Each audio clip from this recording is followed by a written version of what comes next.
Dia hanyalah orang kecil di geng, tapi berani hadir di pertemuan geng. Lebih mengejutkan, bos geng pun menghormatinya. Jangan lihat dia sekarang sombong. Sebelum masuk geng, dia juga hanya siswa SMA biasa. Menjelang kelulusan, dia memukul kepala ketua geng sekolah dengan batu, membuat teman sekelasnya terkejut. Padahal, dia dikenal sebagai anak baik di sekolah. Beberapa hari sebelumnya, adik perempuannya tak sengaja memotret ketua geng saat mencuri pakaian dalam siswi, sehingga adiknya terus diincar. Tak terima, dia pun membela adiknya. Siapa sangka, dia justru mengalami balas dendam tanpa henti dari ketua geng sekolah. Suatu hari, dia tak tahan lagi, mengangkat batu berat dan berjalan ke arah ketua geng. Sebelum lawannya bereaksi, dia memukulkan batu itu ke kepala lawan. Saat itu juga, amarah yang lama terpendam akhirnya terlepas. Namun hari itu, dia justru dipukuli lebih hebat oleh orang tua lawannya. Tamparan demi tamparan mendarat di wajahnya. Ketika ibunya datang dan melihat kondisinya, ia tidak marah atau sakit hati, malah memikirkan cara menjelaskan uang ganti rugi pada ayah tiri anak itu. Sejak lahir, Xiao Shui sudah ditinggalkan ayah kandungnya, sehingga ibunya membentuk keluarga baru bersama ayah tirinya. Namun, kebahagiaan yang ia nantikan tak kunjung datang. Justru yang ia dapatkan masa kecil yang tragis. Ayah tirinya pemabuk. Setiap kali mabuk, ia memukulinya habis-habisan. Tubuhnya selalu dipenuhi memar. Ibunya demi menyenangkan suami barunya, rela mengorbankan anaknya demi keinginan pribadinya.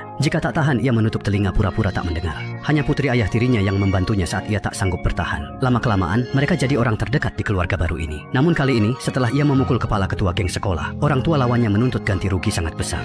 Mereka menuntut uang ganti rugi 50.000, membuat ibunya putus asa dan pergi tanpa menoleh. Xiao Shui sadar, di masa sulit, tak ada yang bisa diandalkan selain diri sendiri. Untuk melunasi uang ganti rugi itu, ia mulai bekerja siang malam di restoran bos yang kejam. Setiap ada pelanggan memesan makanan, bos memberi bumbu pesta gratis. Karena baik hati, Xiao Shui ramah mengingatkan pelanggan agar memesan lebih sedikit lain kali. Namun kebaikan tidak selalu dibalas baik. Suatu hari, pulang kerja, ia diserang dari belakang oleh ketua geng sekolah yang tersesat. Mereka mengancam Xiao Shui akan terus memperlakukannya buruk sampai utangnya lunas. Uang yang ia kumpulkan beberapa hari pun belum cukup untuk membeli hamburger. Ingin segera bebas, keesokan harinya ia meminta bosnya agar sisa ganti rugi dipotong dari gaji mendatang. Namun bosnya menolak dan malah menyinggung luka hati Xiao Shui, menyarankan ia meminta uang pada ayah tirinya. Xiao Shui pun sangat marah. Tanpa disadari, tadi Didengar oleh bos mafia Pak Lau yang sedang memilih sayuran di toko. Pak Lau adalah bos mafia setempat yang menguasai ekonomi wilayah abu-abu daerah itu. Malam itu juga, Pak Lau memerintahkan anak buahnya, Xiao Liu, mengantarkan 50.000 yuan ke Xiao Shui. Ia berpesan uang itu tak perlu dikembalikan, asalkan Xiao Shui pulang dan belajar dengan baik sudah cukup. Keesokan harinya, Xiao Shui dan ibunya datang ke sekolah untuk membayar ganti rugi. Namun, ibunya tidak terlihat bahagia seperti yang dibayangkan. Malah curiga putranya pasti telah melakukan sesuatu yang buruk di luar. Ini membuat Xiao Shui kebingungan.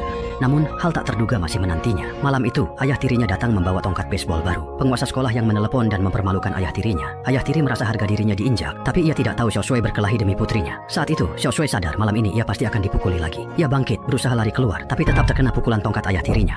Wajahnya terbenam di ranting pohon di pot bunga balkon. Setelah itu, ia bersumpah akan berusaha keras mencari uang dan melarikan diri dari rumah yang seperti mimpi buruk. Namun, yang tak ia sangka, keesokan harinya bosnya memecatnya karena luka di wajahnya, dengan alasan takut menakuti pelanggan. Tanpa disadari, tindakan bosnya justru membawa Xiao Shui ke puncak hidupnya. Saat itu,